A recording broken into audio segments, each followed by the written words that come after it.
What I would do initially, there's two ways you can go with TV. TV is an addiction. It's just like it is just like heroin or morphine or opium.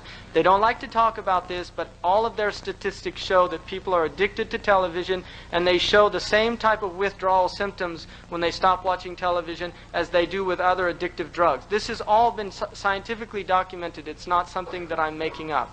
And there are many books, The Plug-in Drug by Denise Wynn, or 4 Arguments for the Elimination of Television, Amusing Ourselves to Death, a whole bunch. I've read a lot of books on television written by very brilliant analysts of that medium. And so basically it is an addiction. If you are addicted to television, and I would say watching it every day is a sign of addiction, because anything you do on a regular basis every day is a type of addiction. If you're watching it every day, then first of all, the first thing you have to do is look at what you're watching. That's the most important thing first, as just a first step.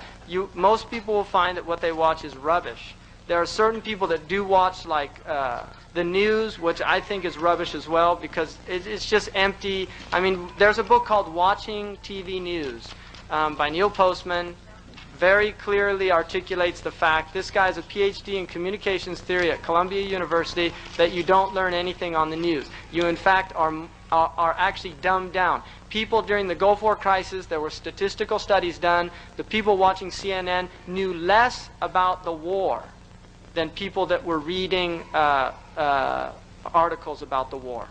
So, and you can read an article in 5 minutes. It'd take you a half an hour to watch a news program. About 90% of it is just what they call fluff. And then the 10% is... And the other thing, I don't think we should look, and I'm very opposed to showing pictures of dead Muslims.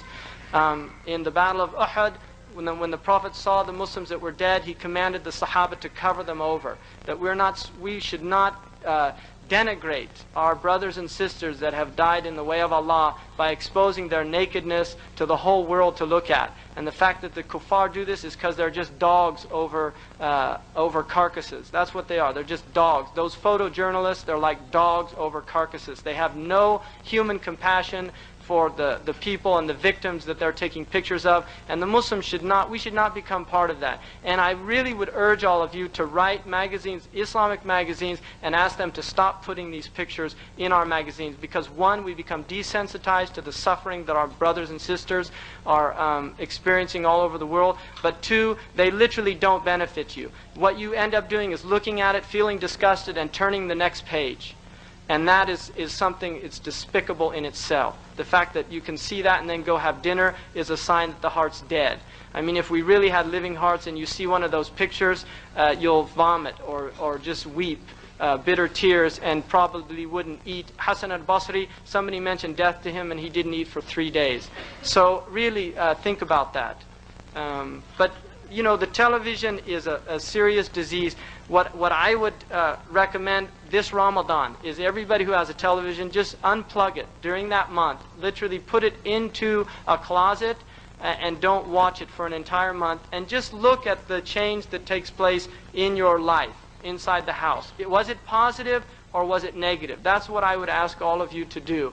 And what you need to do is really encourage your children and instill in them a love of reading from an early age.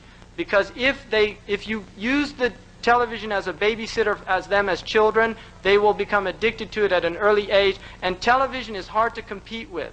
It really is. It's a type of neural stimulation that books tend to have a difficult time competing with. And children that grow up watching television end up not reading. And this has also been documented. So I would encourage you to read the literature. There's a book called Kicking the TV Habit, which is a very good book for parents, and it gives alternatives to doing these things. And one thing with the children is, you know, I would just encourage like family people, instead of getting together to watch a television program, is do something